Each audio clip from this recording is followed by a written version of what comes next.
Talks right here. We gon' talk about it right here. We gon' talk about everything you like. I'ma make it real, real clear. It's Tynee Talks right here. We gon' talk about it right here. I'ma talk about everything you like. I'ma make it real, real clear. Cause it's Tynee Talks.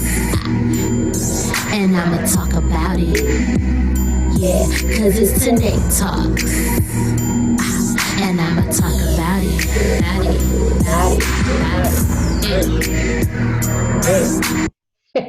And welcome to Tynee Talks. I'm trying something different on this evening because I got a new ring light, and the ring light is everything. It was a Christmas gift, and hopefully I could just give more quality production to the things that I be doing. So I'm testing out some features, and I want to do a recap. So on my regular Facebook page, every season for various shows, I do a recap, Tynee Talks recap Snapback. And I have not been able to really get into the meat of the matter when it comes to Power Book 2, Ghost, which has been, it started off really rough. It started off really rocky. I was like, is this gonna last? Do I even like it? It was just a whole lot of I don't know. And some of the acting, sorry, Auntie Mary, you being a what babe, what is she supposed to be? A Puerto Rican mob boss? She's not Puerto Rican. Her dude, the Tejadas. Tejada. Is it Tejada? That's Tejada. Said Tejada. The Tejadas, this whole idea of them being a Puerto Rican mob boss family, bit much for me. It's the overacting for me, Mary, because it's unbelievable, right?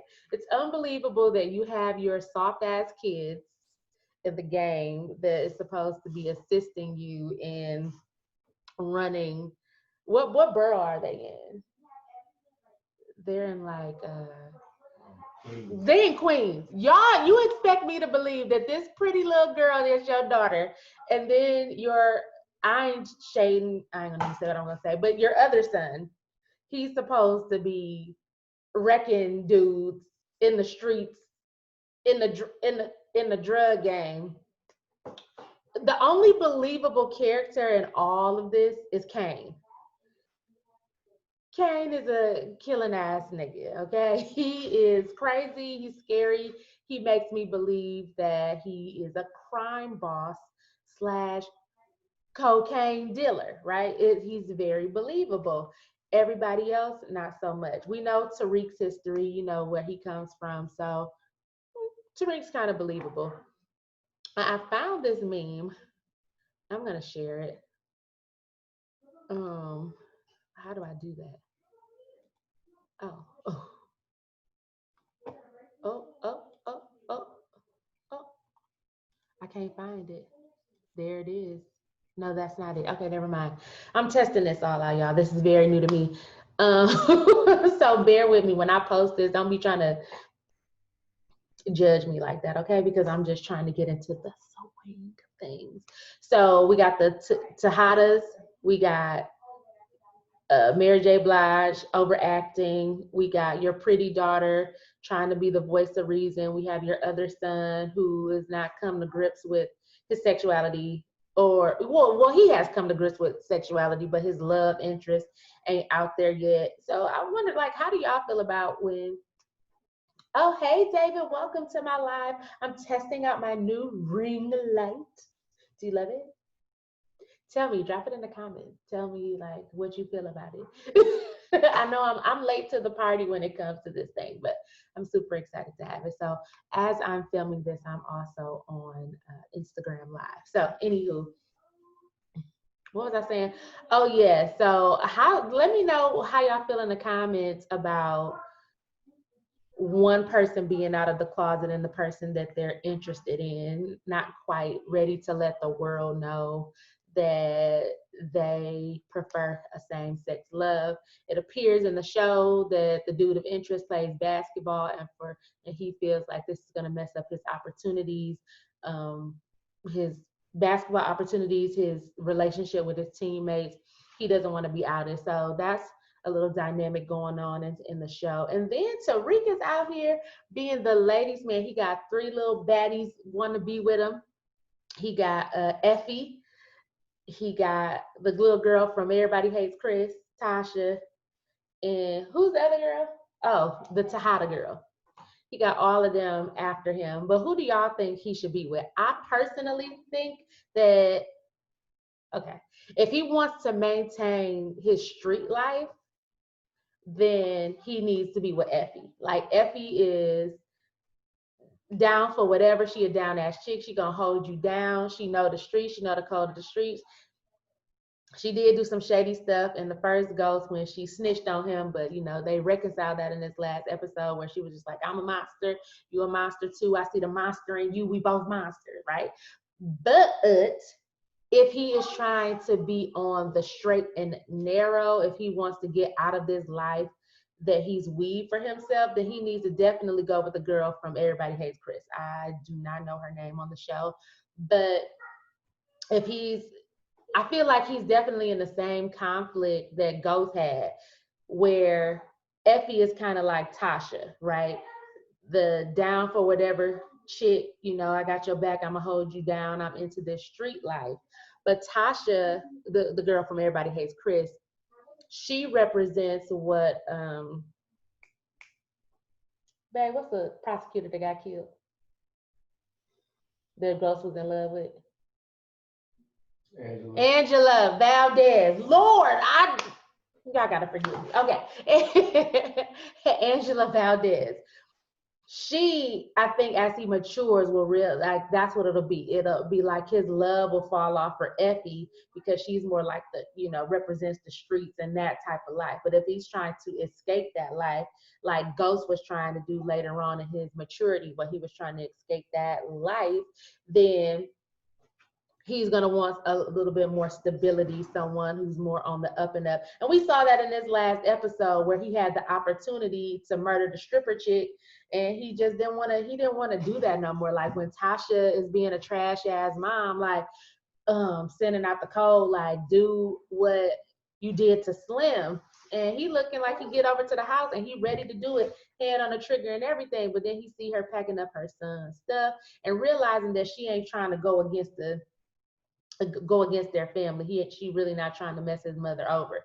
She just really like, if I had the funds to get up out of this lifestyle, I definitely would. I would get out, I would run. And we see that Tariq obliges her, and we don't see it happen, but we know that he gives her the money because she doesn't show up in court. So we stand for somebody that, you know, ain't no snitch. You know, we definitely stand for that. So, and then moving forward with Tasha, just like you're in jail, and it seems like just like in the first Power, she's always given half information, and her interpretation of the information that she's given just does not work out well for how she interprets it and how she disseminates the information, because she definitely could have got Tariq caught up. As much as she's trying to protect him and keep him from doing a bid, she was definitely about to send him down the path, and that's where, that was what it was going to lead to. So, it's just so much going on in this season. Then you got these crazy ass professors who don't know if they want to be with each other. They don't know if they want to be with the students. They just got a lot of mental shit going on, and I'm trying to figure out first of all, how did y'all become professors? Also, we discovered in the show, like, how in the hell we found a student, not a student, we found a member of the GTC murdered in the pool at the college, and the FBI only comes to these two raggedy ass professors and the white professor as if they're the only people in the school. It doesn't make sense to me because I went to college. They're not just going to go to the faculty. They're going to those three faculty. They're going to go to faculty. They're going to go to staff. They're going to go to the board of regents. They're going to go to the president of the college. How y'all going to have a meeting with just these two crazy ass professors and the white professor, and it's a whole investigation of a murder on the campus? Make it make sense. It does not make any type of sense. Who? Courtney Kemp. I am sure that you went to college. Courtney Kemp. Tell me where that makes sense. But I digress. Maybe they just trying to speed through storylines and it makes sense to them, but it absolutely makes not an ounce of sense to me. Um, and what else happened in this episode that was just kind of bizarro? Tariq, oh, they give him the money to Effie so she can go sell. I'm assuming that Effie is at Yale. I think they said she's going to sell at Yale. It's kind of all over the place, but it's also kind of sucking you back into like, what's going to happen next? Like Courtney Kemp and 50 Cent and the whole gang over there are really good at drawing you in to make you feel like what's going to happen next. They definitely have the suspense on lock, and we love to see it. I'm interested to see what's going to happen with Kane because you didn't kill the one person that can get you and your family out of the mess that y'all be in, and you didn't murder him. I don't know how that's going to look. I don't know what your dad is going to do because the Tejada dude, even in jail, he carried weight, as we can see when Kane hit Mary J. Blige.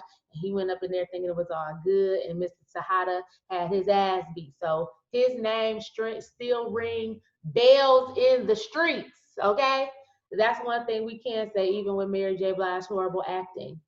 The Tejada's name definitely ring true in the streets. But I don't know how long that weight is going to carry when your only henchman is your soft son, your sweet daughter, Tariq, and Kane, which Kane ain't even on the team no more. So who knows? You know what I mean? So that's all I wanted to say today. I just wanted to get my thoughts out about Power Book 2, test out my new ring light. Y'all loving it? Y'all feeling it? We're going to do more. We're going to do more. You know, sometimes you just be feeling like I can't, do something because you feel like you may lack something. I could have still been making these videos with just my little cell phone and not the ring light. But sometimes you just got to get out of your own way. And that's the message. So don't forget to like, share, and subscribe to my YouTube channel. Tell your friends. Remember, Tynee Talks, and you listen. Bye.